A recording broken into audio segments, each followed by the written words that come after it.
Padre Fábio, somos um casal de segunda união, ambos fomos casados na igreja anteriormente e vivemos situações semelhantes em nossos casamentos, como traição, desrespeito, inveja, entre outras coisas. Eu e minha atual esposa nos conhecemos há 6 anos e somos casados no civil. Somos excomungados pela igreja. Não podemos participar da comunhão com os cristãos. O que questiono, padre, é: será que Deus é tão cruel assim? Será que teremos que mudar de religião para enfim nos unirmos em matrimônio abençoado por Deus? Nós admitimos que erramos, nos arrependemos por termos nos casado anteriormente e procuramos levar uma vida cristã acima de tudo. O questionamento que fica é: se a igreja edificada por nosso Senhor Jesus Cristo é baseada no amor e no perdão, por que não somos perdoados? Padre, o senhor acredita realmente que Deus é tão impiedoso assim? Darlan Carrião. Darlan, meu filho, você está com uma visão muito pessimista. Primeiro que você não está excomungado, né? Essa expressão não cabe aqui.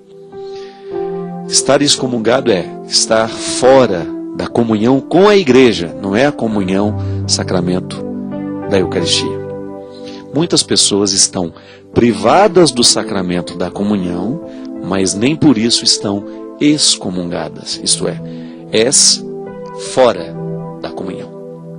Não. Antes eu estava na comunhão e agora não estou mais. Isso não existe no caso de vocês. Mesmo porque a igreja trata com muito carinho, com muito respeito, e tem procurado criar cada vez mais um espaço para que os casais de segunda união possam voltar à participação, ainda que tenha uma privação da Eucaristia. Mas veja bem, você está privado da Eucaristia, mas você não está privado da celebração eucarística. Você não está privado de ouvir. A palavra de Deus é a presença real de Jesus. Você não está privado desta vida em Jesus. Então é só uma questão de reinterpretar a sua situação, porque pelo que eu percebo, você está totalmente equivocado. Você não está excomungado. Então, a Canção Nova já teve e tem, de vez em quando, uns encontros para casais de segunda união, não tem? Entre em contato conosco aqui, venha fazer um encontro com a gente.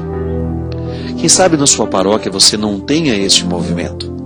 E talvez por isso você tenha essa visão tão equivocada. Mas existe um espaço para você na igreja, meu filho. Muitos casamentos não dão certo, a gente sabe. Às vezes, quem sabe, vale até a pena investigar um pouco o seu antigo matrimônio e o matrimônio da sua esposa, da sua atual mulher. Quem sabe vocês tenham condições até mesmo de entrar com um pedido de nulidade. Muitos casamentos não aconteceram. Você sabe que isso é um fato que precisa ser esclarecido, né? Muita gente fala assim: ô padre, celebra o meu casamento para mim. Deus me livre, não posso me casar com você. Né? Padre não celebra casamento de ninguém. Quem celebra casamento são os noivos. São eles. Vai ter um aprofundamento para casais de segunda união? Sempre tem. Então entre em contato com a Canção Nova para você ter essa informação. Mas volto a dizer, quando eu vou para um casamento, como padre, eu vou para presidir em nome da igreja, mas os celebrantes são o noivo e a noiva. São eles que celebram a união. São eles que celebram o casamento. E por isso que precisa ter todo vários elementos para que este casamento seja válido. Não pode ter erro de pessoa. O que é erro de pessoa? Você casou com uma pessoa que mentiu o tempo todo para você, que ocultou aspectos importantes da personalidade. São vários fatores que podem ser declarados. São fatores que podem declarar a nulidade de uma cerimônia religiosa matrimonial. Então veja bem, muitos casais não se casaram. Houve lá aquela cerimônia, mas os noivos, os nubentes não celebraram o casamento, porque haviam impedimentos internos que a gente desconhecia. A gente preside muitas cerimônias. Se são válidas ou não, eu não posso dizer.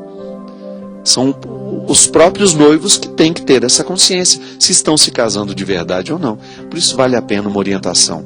Primeiro, para retirar esse equívoco. Isso não é verdade, vocês não estão excomungados. Retire esse equívoco e quem sabe vocês precisam ser orientados quanto a essa cerimônia que aconteceu na vida de vocês, que não deu certo e tem muita possibilidade de não ter sido sacramento. Deus não é impiedoso mesmo, meu filho. Aliás, o grande desafio da prática pastoral da igreja é nunca contradizer aquilo que Deus é. A minha atitude como padre não pode contradizer o que Deus é. Deus é amor, Deus é misericórdia. A vida cristã não pode ser contradição daquilo que Deus é. É o que a gente estava falando aqui antes. Quando nós escolhemos viver os sentimentos nobres, nós estamos corroborando, isso é, contribuindo para que o cristianismo se fortaleça no mundo. A grande evangelização que o mundo precisa passa pelas nossas atitudes. Não é assim?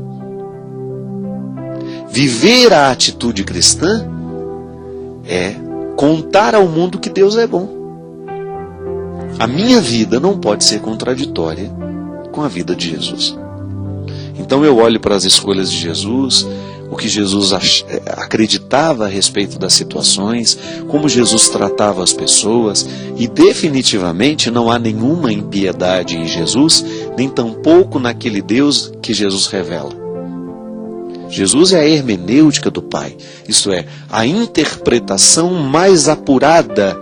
Lembra que na semana passada a gente falava do Antigo e o Novo Testamento?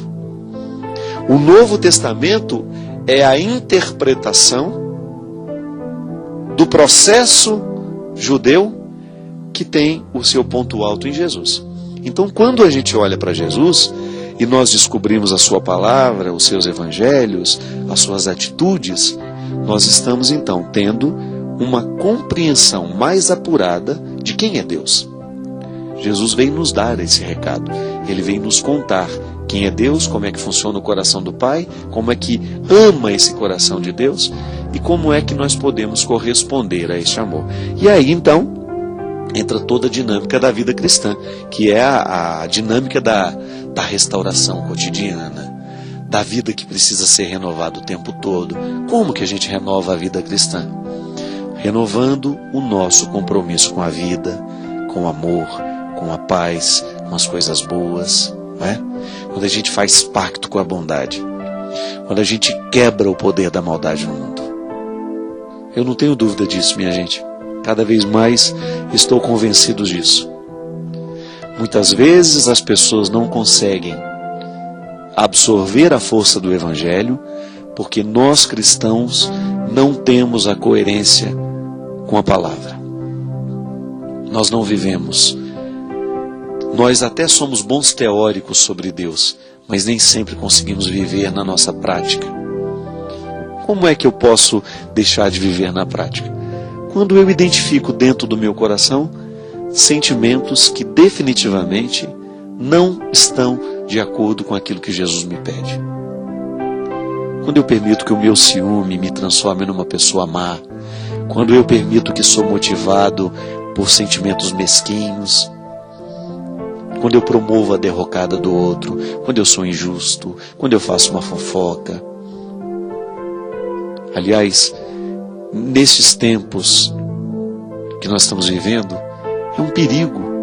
Eu escrevi um artigo há um tempo atrás, sobre os pecados públicos. A internet é um território perigosíssimo, que pode ser muito diabólico.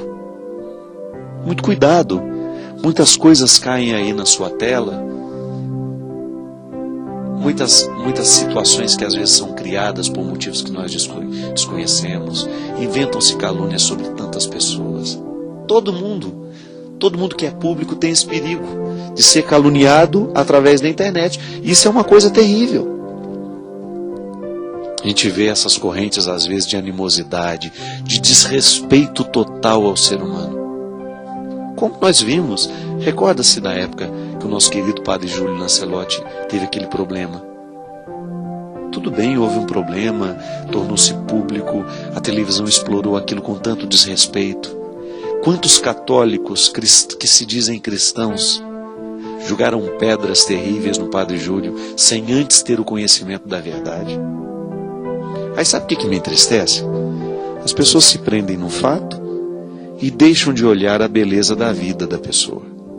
Todo o trabalho bonito que já realizou, tantos pobres que aquele homem já acolheu, que aquele homem já amou.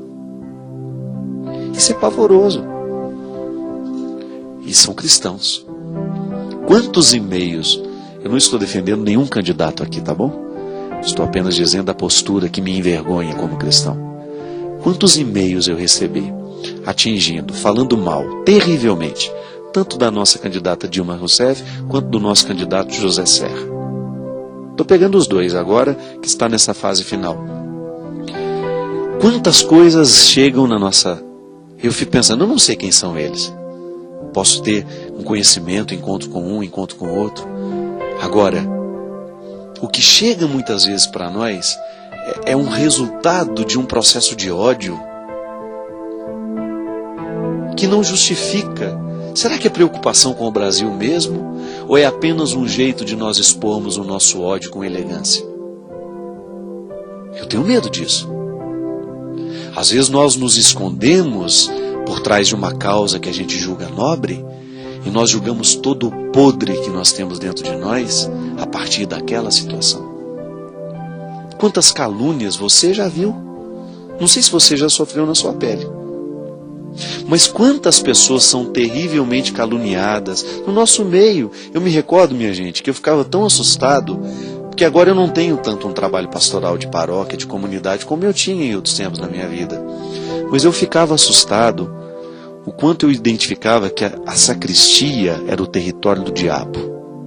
Por quê? Porque eu nunca vi tanta gente fofoqueira, criando contenda, entre os próprios grupos de liturgia que eu acompanhava. Às vezes eu identificava a maldade em pessoas que tinham comunhão diária. Uma maldade terrível, inconsciente, porque a pior maldade que nós podemos ter na vida é a maldade inconsciente. Então, eu não quero fazer parte dessa corrente. Eu tenho consciência, eu busco ter o conhecimento para eu poder escolher aquilo que eu quero na minha vida. Eu não quero no meu computador essa teia de ódio que está tomando conta, que está fazendo com que homens e mulheres de valores se comportem como gente que esparrama o ódio pelo mundo. Não foi Jesus que disse que a gente tem que amar os nossos inimigos?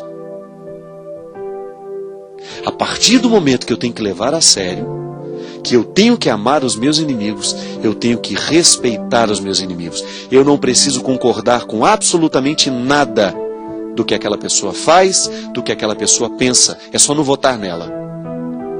Agora, eu não tenho o direito de usar do meu espaço, da minha comunicação pessoal, para poder fazer o ódio chegar pelos lugares. Você sabe por que eu fico às vezes preocupado? É porque eu me coloco no lugar da pessoa.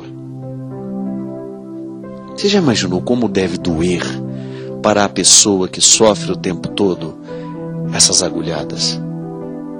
Como deve ser duro para o coração das pessoas? Eu lembro do Padre Júlio.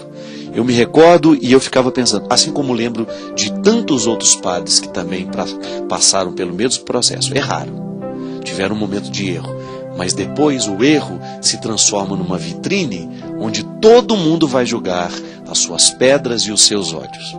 Isso é uma maneira que a gente tem inconsciente, minha gente, de nos escondermos de nós mesmos. Porque o outro é um espelho onde a gente se enxerga. Eu tenho que viver o meu cuidado pessoal para ser a favor da vida, para não deixar que a vida morra do meu lado, para cuidar de quem está precisando de mim, para eu me comprometer cada vez mais com a justiça social do meu país, com as pessoas que precisam de mim, com as pessoas que estão diretamente ligadas ao meu trabalho, para eu não ser alguém que vive humilhando os outros. Não quero. Você também pensa que você tem o seu espaço, que você é o responsável por diminuir o ódio que está aí ao seu lado.